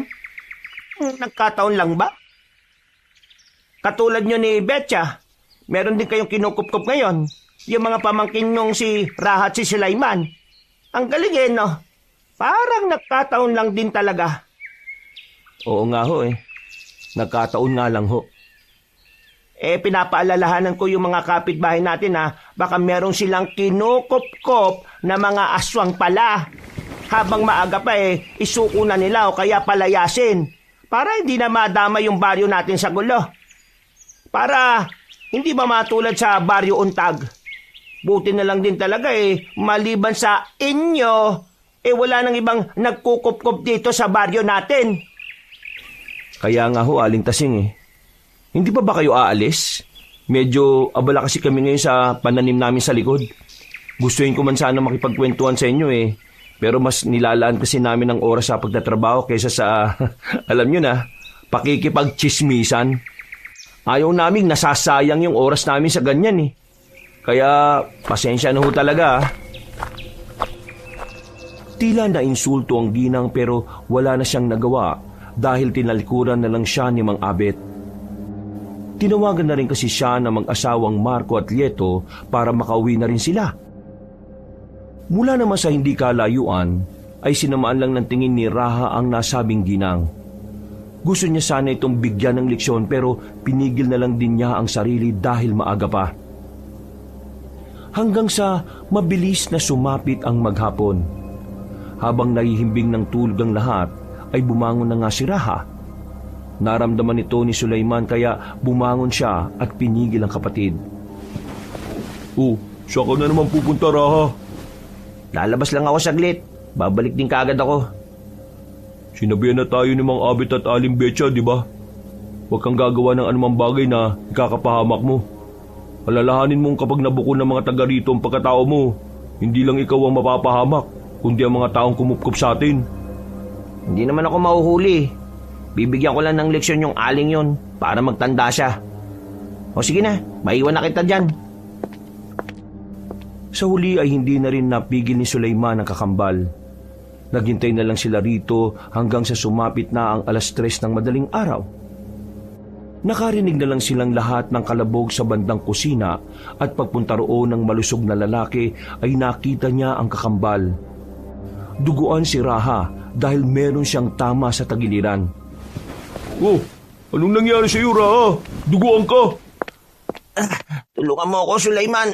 Aray ko. Dahil sa ingay ng magkapatid ay nagising ang mag-asawa. Nang makita nila ang sitwasyon ay dali-daling ginamot si Raha dahil nawalan na ito ng malay tao. Hindi na tuloy niya nalaman ang nangyari. Hindi rin naman maikwento ni Sulaiman ang buong pangyayari dahil wala rin siyang alam. Hinintay na lang nilang magising ang binatang sugatan pero sumikat na ang araw, wala pa rin itong malay kaya nag-alala na si Sulaiman para sa kakambal. Paano po kung hindi na magising ang kapatid ko? Huwag ka mag-alala, Sulaiman. Dahil magigising ang kakambal mo. Siguradong sigurado ako dyan. Marami lang ang nawalang dugo sa kanya kaya ganyan. Malamang nagbabawi ng lakas ang kanyang katawan. Dapat kasi pinigilan ko na lang siya O kaya ginising ko na lang kayo para mapigilan siya. Para hindi na umabot sa ganito. Huwag mo nang sisihin ang sarili mo. Wala ka namang kasalanan sa nangyari, Sulaiman. Pero pinagtakpan ko po siya Natural lang naman na ganun ang gawin ng isang nagmamahal na kapatid. Ganun din ang gagawin ko kung ako nalagay sa sitwasyon mo. Mahal, may problema tayo. May mga tao sa labas. May mga dala silang sandata. Mukhang may nangyaring hindi maganda kaninang madaling araw. Pagtingin nga nila sa bintana ay nakita nila ang mga taga-baryo na may kanya-kanyang mga dalang armas. Merong may dalang kalaykay, meron ding may dalang pala. Habang ang iba naman ay iba't ibang uri ng patalim at pambato. Napabuntong hininga na lamang ang mag-asawang manggagamot habang pinagmamasdan nila ang mga tao. Alam na kasi nila ang kahihinatnan ng mga ito at mahihirapan na silang madaan sa maayos na usapan. Lalo pa't si Aling Tasing ang nangunguna sa kanila. Kapansin-pansin lang na may benda ang ginang sa noo at halatang halata ang galit nun. Mawalang galang na mga kasama. Anong may paglilikod namin sa inyo mag-asawa? Bakit may mga dala kayong armas? May nangyari ba? Abet, Betcha, malaki ang utang na loob at respeto namin sa inyo dahil mahuhusay kayo manggagamot dito sa baryo. Hindi kayo naniningil ni isang kusing kapag nanggagamot kayo. Kayo pa nga ang nagbibigay. Pero hindi namin matatanggap ang panganib na dala ng mga kinupkop ninyo. Teka lang ho, Aling Tasing. Hindi ko naiintindihan ang mga sinasabi nyo Ano na naman ba ang ginawa sa inyo ng kambal? Hindi na nga namin sila pinalalabas at palagi na lang silang nasa taniman dahil iniiwasan namin silang makita nyo. Huwag mo na silang pagtakpan, Abet. Nakikita mo ba tong benda at sugat sa noo ko? Bakit hindi mo tanungin ang isa sa kambal kung anong ginawa nila sa akin? Ilabas nyo sila pareho para magkaalaman. Wala sila rito ngayon. Bakit nyo ba pinagtatakpan ng mga aswang na yan? Aswang sila at sinalakay nila ako kagabi. At sila ang hinahanap ng mga aswang na nananalakay sa Baryo Untag. Palayasin nyo rito si Raha at Sulaiman dahil mga aswang sila. Kung di nyo gagawin ang sinasabi namin, kami na mismo ang gagawa. Wala nang nagawa ang mag-asawang manggagamot sa galit ng mga tao. Kahit anong pigil nila ay pilit na pumapasok ang mga yon dahil na rin sa pag-uudyok ni Aling Tasing. Hanggang sa nakita nga nila si Raha sa isang silid na nakaratay. Sa tabi naman niya nakaupo ang kabadong si Sulaiman. Yan ang patunay na ginawan ako ng masama ng tarantadong yan. Nasaksak ko siya kagabi sa tagiliran bago siya makalaya. Kaya kunin niyo ang taong yan at ikulong. Mamayang gabi, tayo ang magpaparusa sa kanila. Ihahandog natin ng mga yan sa mga aswang na naghahanap sa kanila para hindi na tayo gambalain ng mga yon. Hindi na nakaawat pa sina Abit at Betcha dahil naging agresibo ang mga tao. Marami ring kumapit sa kanila para hindi makaalma. Samantalang walang palagang magkapatid, lalo na si Raha na walang malay. Dinala silang 4 sa mismong bahay ni Aling Tasing at sama-samang ikinulong sa isang silid. Pagsapit ng gabi, pagkagising ni Raha ay nagulat siya sa nangyari. Masakit pa rin ang tagiliran niya pero pinilit niya na lang umayos ng pagkakaupo. Nakita mo na ang resulta ng ginawa mo, Raha. Dahil sa pagiging makasarili mo, nandito tayo ngayon at mapapahama ka pati ang kambal mo. Ano pong nangyayari? Wala akong maintindihan. Nandito tayo ngayon sa isang kwarto sa bahay ni Aling Tasing. Kung ano man ang ginawa mo kagabi, binigyan mo ng dahilan ng mga tao para magalit. Mamaya, isasakripisyo at isusuko kayo ng kambal mo sa mga abwak na humahanap sa inyo. Pasensya na ho sa nagawa ko, mga Abit at Aling Betcha. Patawad ho sa pagiging makasarili ko, kaya nadamay pa kayo. Ay nako, kahit magsisihan pa tayo rito, nangyari na nangyari. Ireserba mo na lang yung lakas mo at gamitin mo mamaya kapag inilabas na nila kayo rito. Pakiusap, tumakas na kayo bago pa sila bumalik dito. Kahit ako na lang po magsakripisyo. Suleyman, magpalit ka na ng anyo sa pagiging abwak. Gamitin mo ang kapangyarihan mo para itakas dito sila Mang Abit at Aling Betcha. Naudot na sila sa pag-uusap dahil biglang bumukas ang pinto. At mula roon ay pumasok si Aling Tasing kasama ang 4 na kalalakihan. Sinamaan nito ng tingin ng magkapatid, lalo na si Raha na siyang gumawa ng hindi maganda sa kanya. Hindi naman pumalag ang matipunong binata. Ginantihan niya lang din ng masamang titig ang ginang. Ilabas yun na mga aswang at itali na mga yan dun sa plaza. Dali-daling kumilos ang 4 na kalalakihan na bumitbit sa kambal.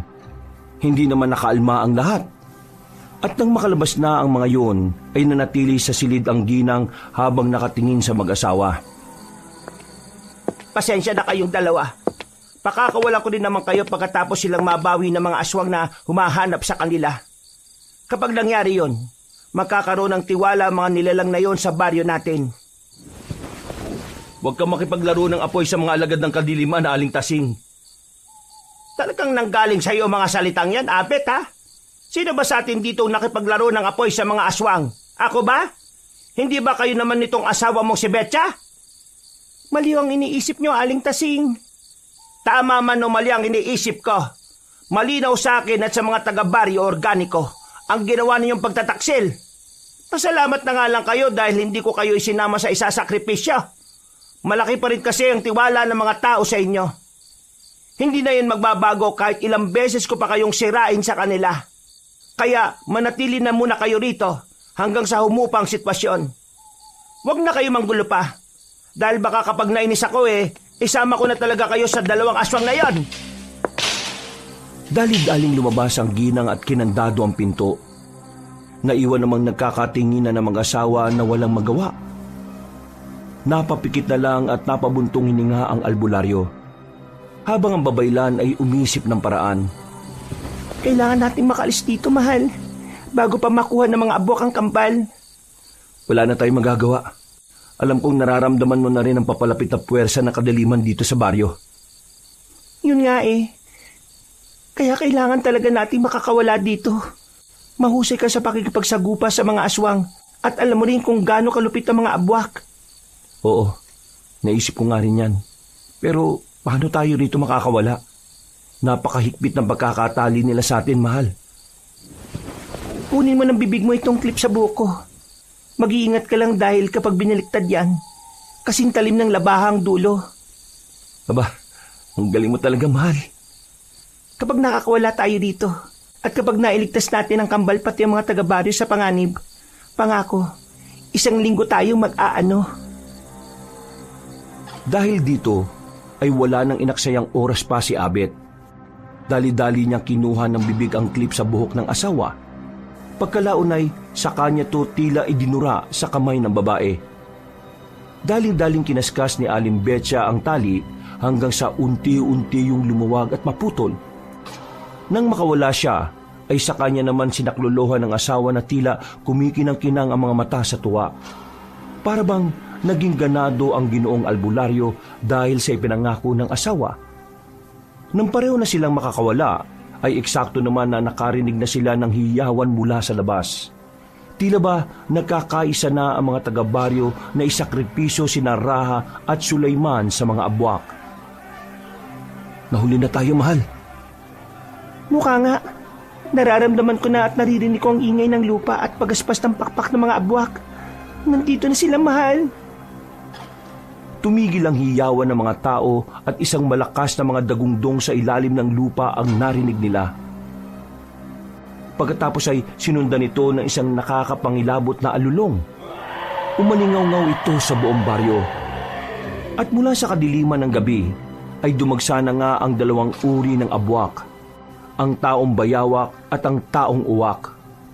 Mas marami sila, mas mabangis, at mas hayok-ngayok sa sariwang dugo at karni ng tao. Mahal, kailangan na natin makalabas dito. Nanganganib na sila Raha at Sulaiman, pati ang mga tao.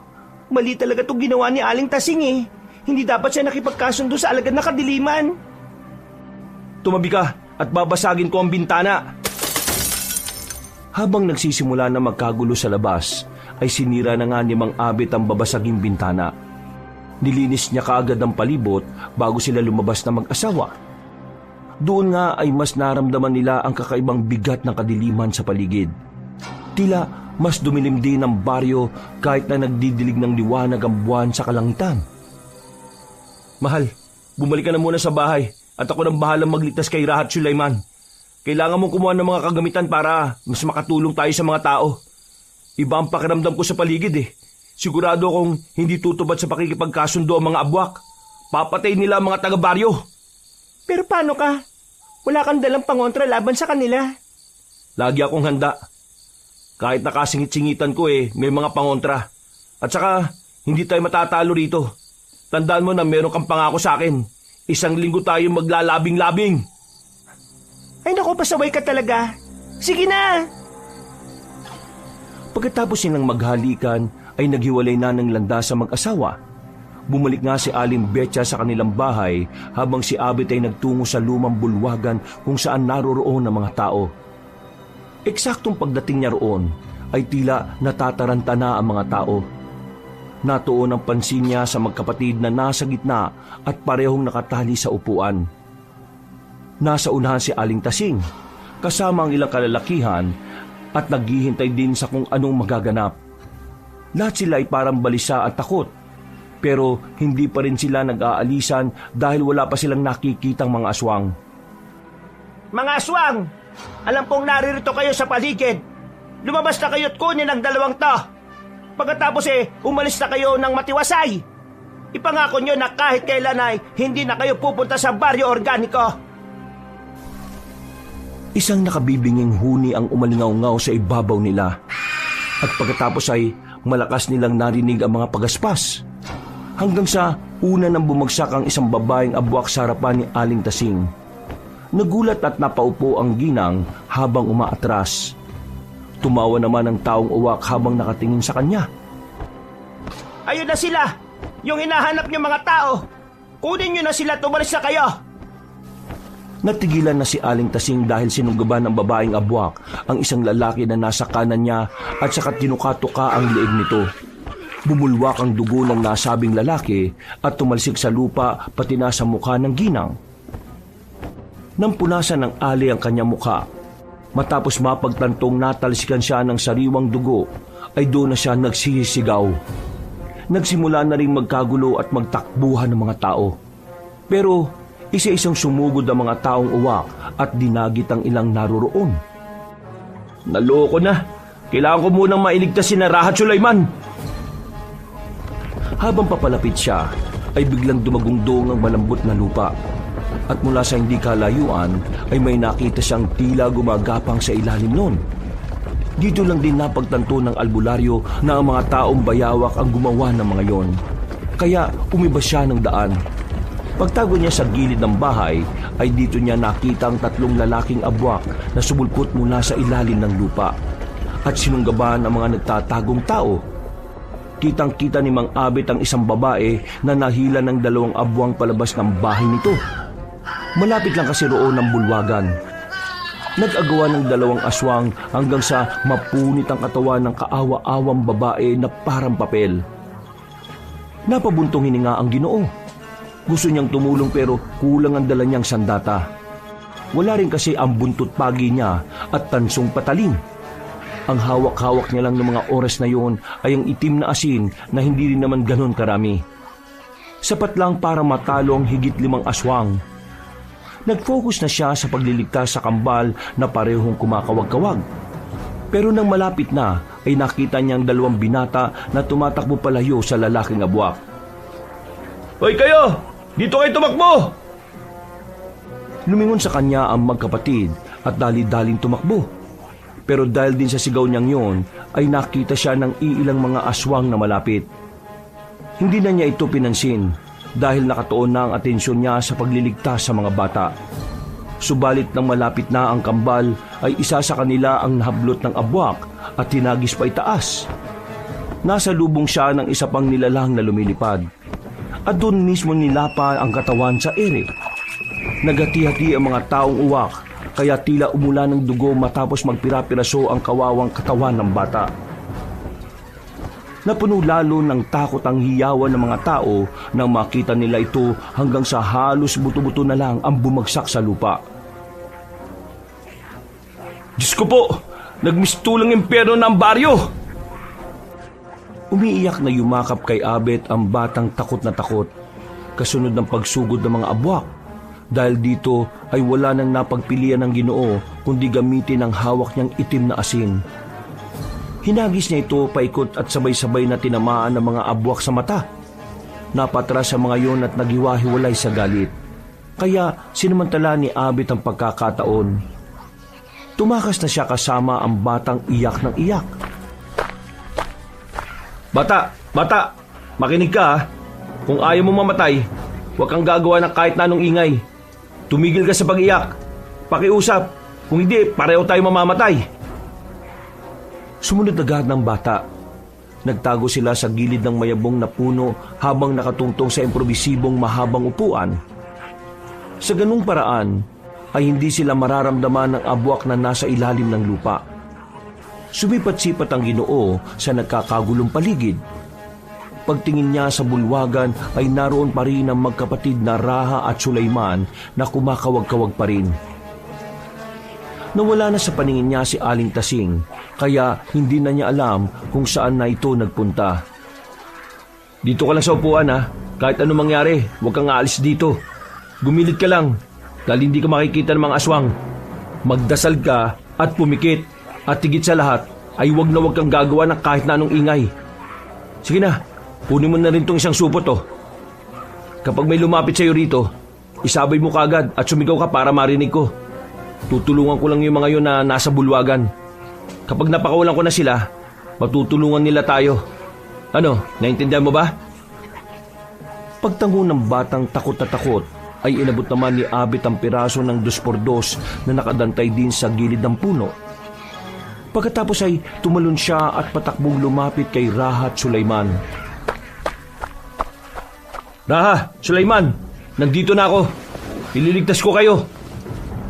Nang makita siya ng kambal, ay mas lalong nagkakawag ang mga yun. Pero sa tindi ng pagkakatali sa kanila, ay hindi nila parehong magawang makakawala.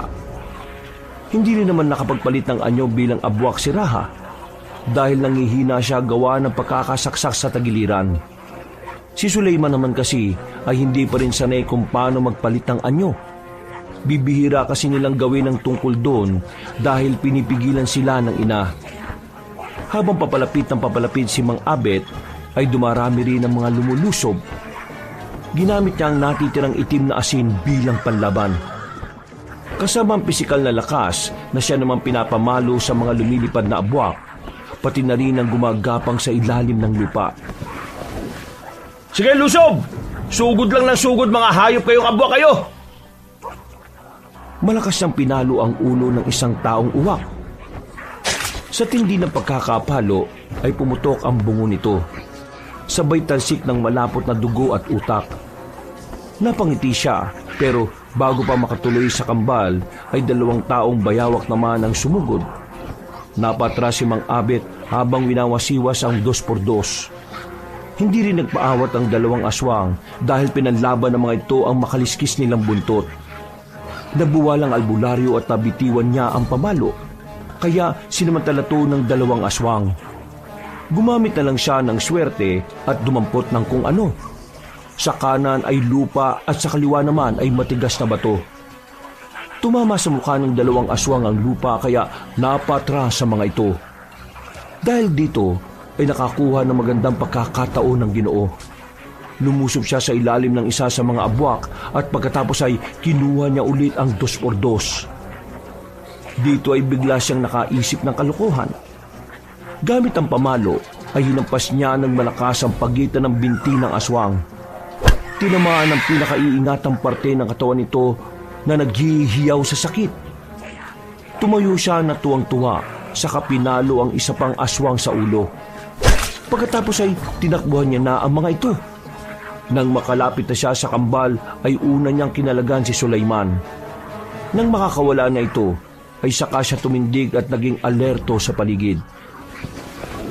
Bilisan mo kalaga ng kapatid mo. Parating ng iba pang mga aswang. Dali! Opo, Mang Abet. Salamat po ha. Saka ka na magpasalamat kapag nakalis na tayo rito.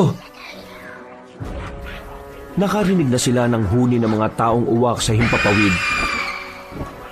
Nang mapatingala si Mang Abet ay nakita nilang pabulusok na ang 2 abwak na babae. Mabuti na lang ay nakakawala na si Raha at dali-daling pinilit na mag-anyong abwak kahit nangihina pa. Pinalaga na matipunong binata ang 2 babaeng abwak. Pareho niyang hinawakan sa mga pakpak ang mga ito at saka ibinalibag sa lupa. Parehong nabali ang ulo ng aswang kaya nawalan ito ng mga buhay.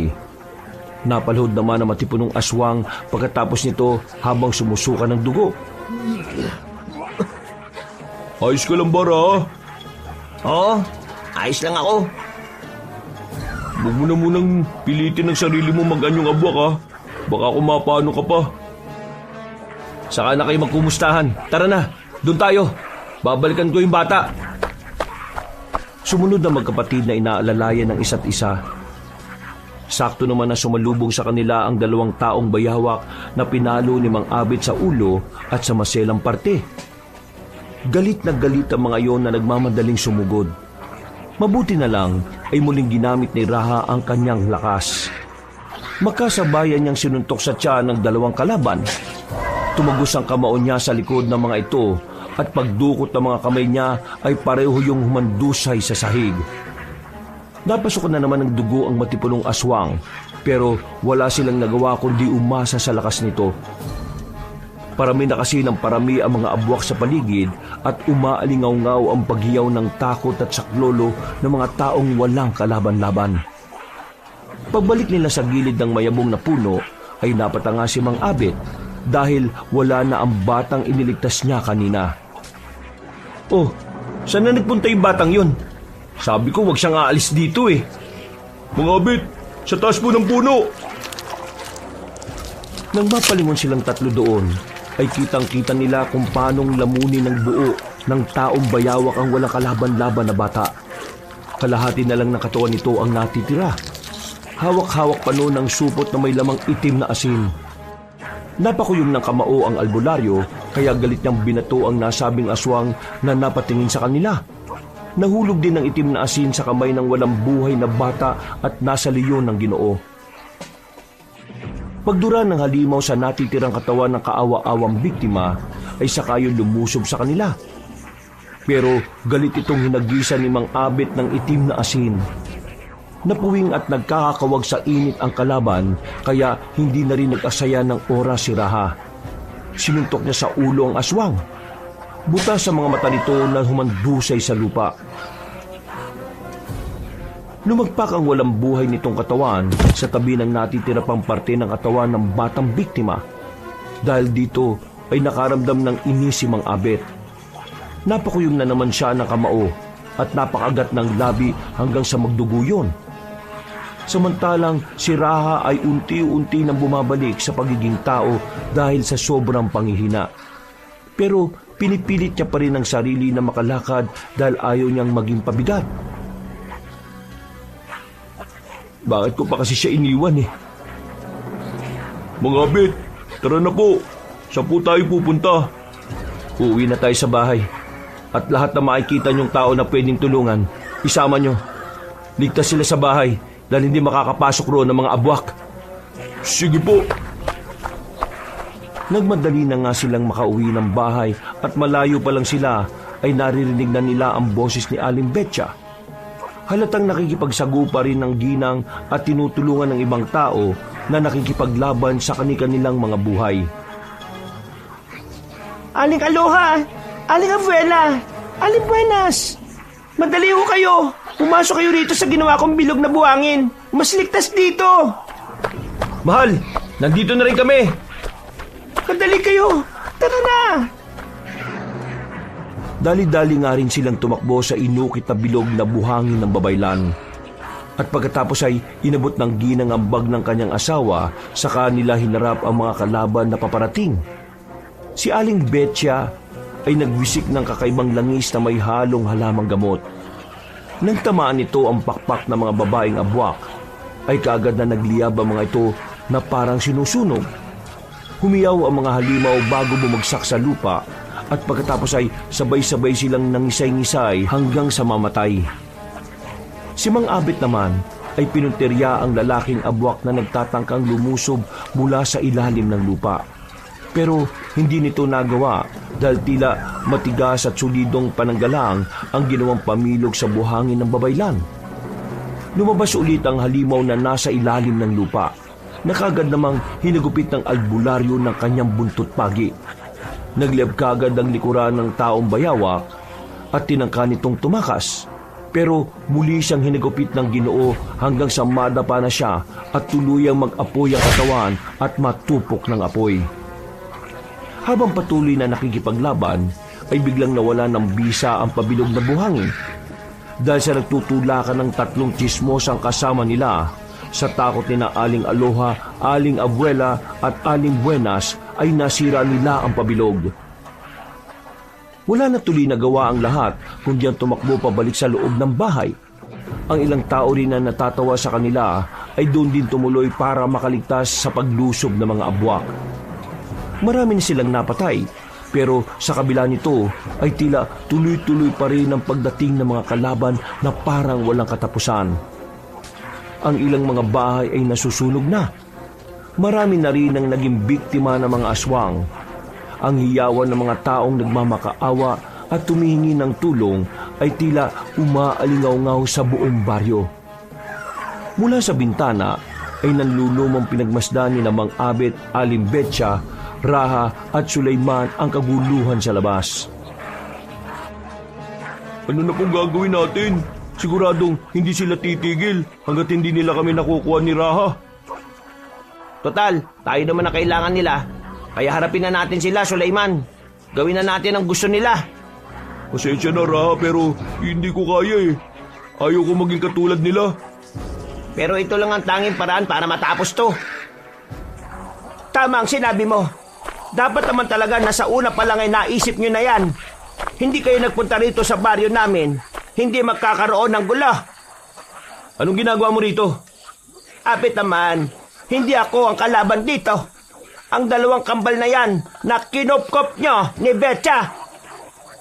Sumama na sila roon sa mga aswang na yan para manahimik na tayo. Kasalanan naman nila to eh. Kayo ring mag-asawa, kung hindi nyo sila kinupkop, hindi magkakagulo ng ganito. Naririnig mo ba ang sinasabi mo, Aling Tasing? Nakalimutan nyo yata na nandito ka ngayon sa pamamahay namin. Huwag kayo mag-alala. Pagkaalis ng mga aswang na yan, hindi nyo na ako makikita rito. Kayo mga nakatunganga lang dyan. Ano pang hinihintay nyo? Ilabas nyo na yung kambal na yan para makuha na sila ng mga aswang at umalis na ang mga yan. Tumigil ka, Aling Tasing. Matagal ko nang gustong gawin sa iyo to para matauhan ka eh. lumagutok ang malakas na sampal ni Betcha sa pisngi ni Aling Tasing. Dahil dito ay nagulat ang lahat sa nangyari, lalo na ang mga kumari ng ginang na may masamang ugali. At lahat ay napatanga, pero kitang-kita ang mukha ng karamihan na tila nakontento sa ginawang yun ng babaylan. Para bang naiganti sila sa pambabastos at panlalait noon ng nasabing babae. Sana magising ka na sa katotohanan dahil sa ginawa mo. Pagbabayaran mo to ng malaki sa akin, Bestia. Pagkatapos ng pangyayaring ito, sinisiguro kong magbabayad kayo ng asawa mo at mapapalis kayo sa baryong ito. Wala na akong pakialam sa galit mo. At bago ka magalit sa amin ng asawa ko o kahit kanino rito, siguraduhin mo munang mabubuhay ka bago sumikat ang araw. Makinig kayong lahat. Kahit isuko natin si Raha at Sulaiman, hindi natitigil ang mga aswang sa pagsalakay. At lilinawin ko lang, hindi mangyayari ang mga ito kung hindi nakipagkasundo ang tinitingala ninyong si Aling Tasing sa mga alagad na kadiliman na sumasalakay sa atin ngayon. Hindi totoo sinasabi mo. Huwag ka na magkaila. Pinaalalahanan ka namin na huwag ka makikipaglaro ng apoy sa mga alagad na kadiliman Pero dahil sa kasakiman mo, tinuloy mo pa rin. At ngayon nadadamay ang mga inosenteng tao dito sa baryo. Huwag akong sisihin niya dahil kayong mag-asawa ang may kasalanan. Kung hindi nyo dinala ang kambal na yan dito, wala na sanang gulo. Kung hindi ka lang mapagmataas at mahilig magmarunong sa mga bagay na hindi mo naintindihan, hindi na to mangyayari. Alam mo, kahit magsisihan pa tayo dito na magsisihan, huli na ang lahat dahil sinalakay na ng mga aswang ang baryo. Marami nang namatay at mamamatay. Sa gitna ng pagtatalo, bigla silang nakarinig ng malakas na dagundong ng lupa mula sa labas ng bakuran. Karamihan sa kanila ay napatingin sa malaking bintana at mula sa hindi kalayuan ay kitang-kita nila kung paanong mayugyog ang mga puno. Para bang may kung anong nilalang mula roon ang papalapit ng papalapit sa kanila. Ang ilan din sa mga aswang na taong uwak ay papasugod na rin pati ang mga taong bayawak. Maya-maya pa ay tuluyan ng nabuwal ang 2 puno sa harap ng bakuran at walang ano-ano. Mula sa makapal na usok ay lumabas ang isang dambuhalang taong bayawak. Parehong nanlaki ang mga mata nilang lahat dahil sa nakakatakot na anyo ng nasabing halimaw na 8 talampakan ng taas. Mas gulat na gulat ang kakambal dahil kilala nila ang nasabing nilalang. Ang kanyang katawan ay natatakpan ng makapal na kaliskis. Ang mga mata naman ay naglalagablab na pinaghalong pula at dilaw. Habang ang mga kuko ay mahaba at kumikislap kapag tinatamaan ng liwanag galing sa buwan. Sa bawat pagakbang ay tila nayayanig ang kalupaan. Raha! Sulaiman! Mga anak ko! Bumalik na kayo sa akin. Uminom kayo ng sariwang dugo at kumain ng sariwang karne ng tao dahil hindi kayo makakatakas sa inyong kapalaran. Nanginginig ang kalamnan ng kambal dahil sa binikas ng dambuhalang taong bayawak. Ang lahat naman ay natakot din maliban sa mag-asawang manggagamot na matikas na nakatingin sa halimaw. Gusto niyo ba bang ubusin ko ang lahat ng tao dito sa baryo? Sa bagay, mauwi rin naman sa gano'n ang lahat dahil kapag nakatikim na kayo ng sariwang karne at dugo ng tao, siguradong kayo na mismo ang papatay sa mga taong nandyan sa loob. Kaya mga anak, bumalik na kayo at tanggapin ang inyong kapalaran.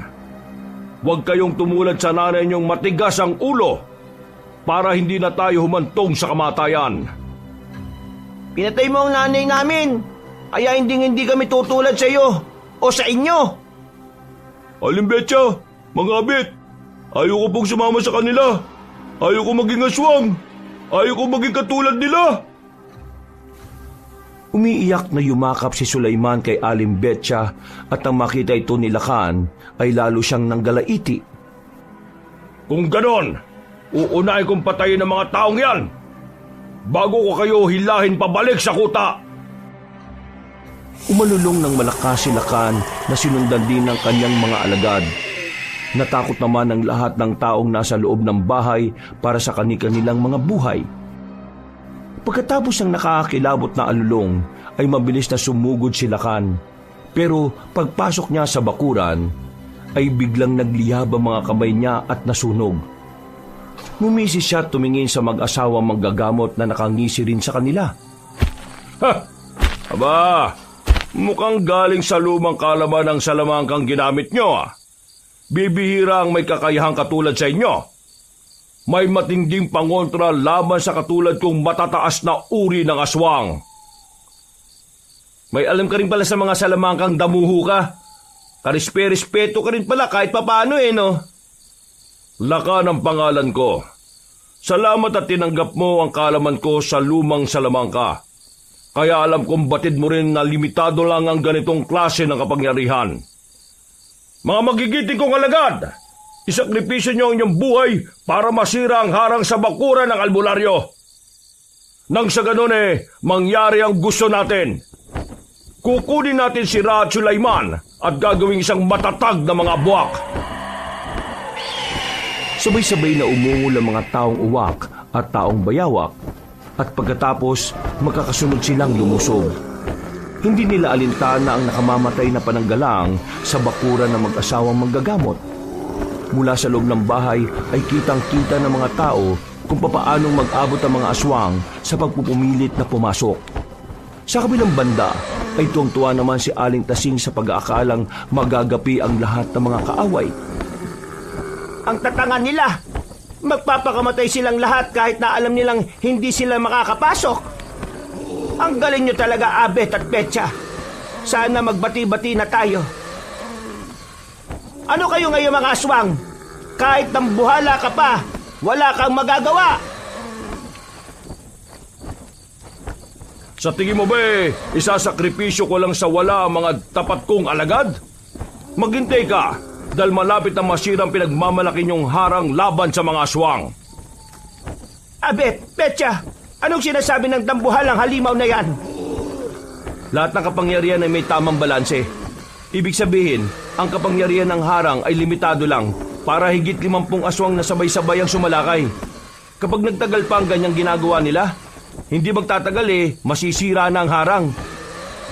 Ha? Bakit kayo mo lang sinabi ito? Bakit mo to kailangang ilihim sa amin nang wala naman palang tibay ang salamangka ng bahay ninyo? Kung alam ko lang na ganito, hindi na ako nagtago dito at sa ibang lugar na ako nagpunta. Pwede ka namang umalis kung gusto mo Bukas ang pinto.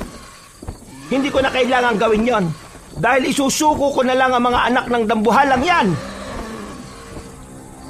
Naging agresibo si Aling Tasing. Dali-dali niyang hinatak ang sugatang si Raha na hindi naman kaagad nakapalag. Pinisil kasi ng ginang ang sugat niya sa tagiliran at tinakot ang lahat ng naroon. Anong ginagawa mo, Aling Tasing? Nababalik ko na ba? Ha? Hindi ako naghihintay na kamatayan sa lugar na ito, no? Dadaling ko ang binatang to sa tatay niya para matapos na ito. Hindi mo ba narinig ang sinabi ni Lakan? Papatayin niya pa rin tayong lahat. Lakan! Mangako ka na bubuhayin ako kapag binigay ko sa iyo ang kambal. Sige, gawin mo ang alam mong tama, babaeng baliw. O ano? Narinig niyo sinabi niya? Ngayon, Sulaiman, kapag hindi ka sumunod dito sa akin, papahiran ko ang kapatid mo. Mas lalong pinisil ng desperadong ginang ang sugat ni Raha. Mas lalo tuloy ng hina ang binata, kaya natakot din ang kakambal niya. Sumunod dito at nangakong hindi gagawa ng kahit na ano, dahil ayaw niyang mapahamak ang kapatid. Habang lumalabas silang tatlo, ay binili naman ni Aling Tasing sa mga kapwa tsismosang sina Aling Aloha, Aling Abuela at Aling Buenas ang mag-asawang manggagamot. Napailing na lang si Abet at Betcha habang pinagmamasdan ng ginagawang kahibangan ni Aling Tasing. Nang nasa tapat na sila ng gate ay pinatigil ni Lakan ng mga alagad na nagtatangkang sumugod. Alam na rin kasi niya na malapit ang matibag ang mahiwagang harang. Ilabas mo na sila rito. Bakit pati ako? Kailangan pa lumabas. Dahil kapag sumalakay kami sa loob, siguradong madadamay ka kapag nagkataon. Kaya humakbang na kayo palabas sa mahiwagang harang. Aling Tasing, Huwag ka maniwala sa sinasabi ng tatay ko. Hindi mo siya kilala kung gaano siya katuso. Manahimik ka! Kung tuso siya, mas tuso ako! Makinig ka, dambuhala! Kapag gumawa ka ng masama, sisiguraduhin kong mamamatay itong isa sa mga anak mo na nanghihina. Kaya kapag nakalabas ako sa harang, hahayaan mo na akong makalayo pa. Kung yan ang gusto mo, hibang na babae, lumabas na kayo. Dalian mo na, bago pa magbago ang isipan ko. Unti-unti na nga silang lumabas sa harang at ang nasa harapan na sila ni Lakan ay ngumiti ang dambuhalang taong bayawak. Pagkatapos ay saka nito pinitik ang ulo ni Aling Tasing. Sa sobrang bilis ng pangyayari ay hindi naramdaman ng ginang ang kanyang kamatayan. Pumutok ang ulo niya kasunod ng paghandusay na katawan niya sa sahig. Dahil dito ay napalood si Raha na inalalayan lang ng kanyang kakambal. Takot na takot nilang hinarap ang ama na tinitigan sila na parang nanlilibak. Pagkalaon ay sakayon muling bumaling sa mga tao sa bahay na nagulat sa nasaksihang pagpatay kay Aling Tasing. Kasunod nito ay nakarinig sila ng tila nababasag na tunog hanggang sa umungol na sa tuwa ang natitirang aswang na hindi na rin lalagpas sa 10. Mga natira sa mga tapat kong alagad, patayin niyo na ang lahat ng tao sa loob ng bahay. Sira na ang maiwagang harang. Hindi kami papayag na basa-basa na lang mapatay. Ipagtatanggol namin ang mga tao sa baryong to, kahit anong mangyari. Mabuti na lang kanina, habang abala si Aling Tasing sa pakikipag-usap, ay pinatago na nila sa basement ang mga tao. Meron din kasi yung bukod na pananggalang. Sumalaki na kaagad si Abet gamit ang natitirang mga sandata na meron siya. Wala na siyang inaksayang oras. Siya ang nakipagtagisan ng lakas sa dambuhalang taong bayawak, habang ang asawa niya ang nakipaglaban sa mga natitirang abwak. Matindi ang naging sagupaan. Ang parehong mga kamay ni Lakan ay tila may matatalim na kukong sumalakay na parang palaso. Nasa lubong ito ng pamalo ni Abet, ngunit sa lakas ng salpukan nila, tumilapo ng albularyo ng ilang di papalayo. Dumagundong ang lupa nang bumagsak siya at naramdaman niya halos mabali ang kanyang mga buto sa kamay. Mabuti na lamang ay suot na niya ang pinakatago-tago nilang kwintas na katulad ng sa kanyang asawa. Nagagamit nila ang kapangyarihan nito pero limitado lang din dahil inagaw nito ang mga lakas nila para sa hinaharap. Ayos ka lang ba, Abet? Mahal? Huwag mo akong alalahanin. Hindi ako basta-basta magpapatalo. Mag-focus ka lang dyan at ubusin mo sila. Saka mo ako tulungan dito. Naputol na ang pag-uusap ng mag-asawa dahil muling sumalakay ang dambuhalang abwak. Tumalon ng albularyo at saka winasiwas ang buntot pagi. Ilang beses niyang hinagupit ang kalaban. Tinamaan ito pero tila hindi ininda ang apoy. Hinimas lang ng halimaw ang parte na nag-aapoy hanggang sa mawalan yon. Pero hindi pa natapos sa paglusob si Mang Abet. Ginamit na niya ang huling alas, ang katas ng talumpunay na kinatatakutan ng mga aswang. Nag-iisa na lang yon kaya maingit niyang ginamit at nang makita nga ni Lakan ay napatras to na tila nag-aalangan sa pagsalakay. Munti ko nang makalimutan na galing sa lumang kaalaman ng kakayahan mo, albularyo. Ako naman ang magsasalita nito. Karespe-respeto ka. Tama na, Satsat. Magkaalaman na tayo rito. Walang pag-aalinlangang sinaboy ng Ginoong Albularyo ang kalahati na katas ng talampunay. Pero mautak ang aswang dahil nagukay siya sa lupa para magtago.